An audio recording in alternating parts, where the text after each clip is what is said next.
Very left-wing government. Interesting.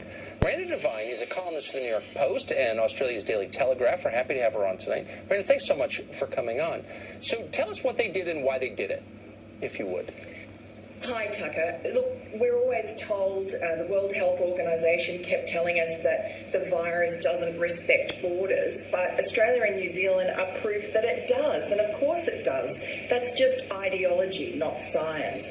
But, closing their borders, as those two countries did, is the ultimate in social distancing. It's what countries do to social distance themselves from other countries. And as you said, in mid-March, both Australia and New Zealand closed down their borders, and as a result, they've escaped relatively unscathed from the pandemic.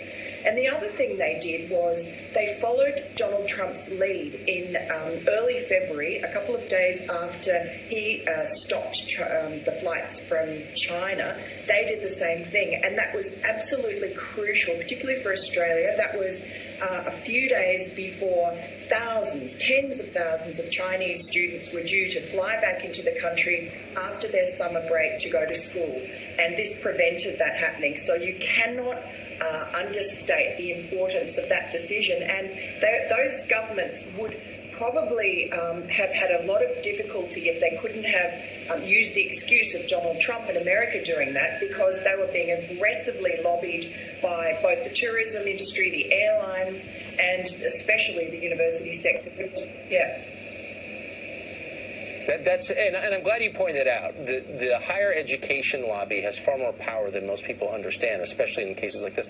So what was the domestic response to these shutdowns inside Australia and New Zealand?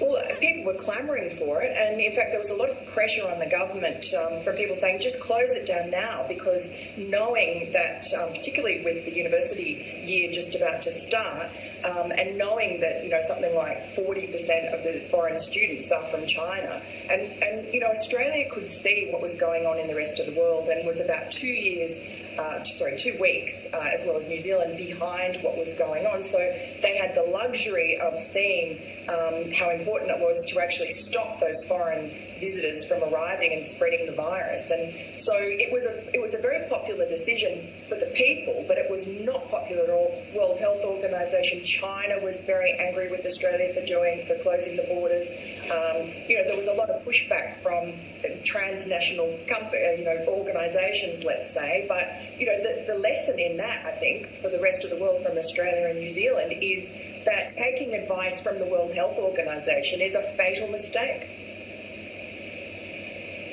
Most interesting segment of the night. Miranda, thank you.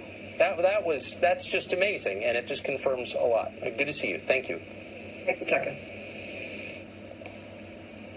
By the way, polling suggests that'd be a very popular move in this country, too. We're out of time tonight. Have a great evening with the ones you love. Sean Hannity.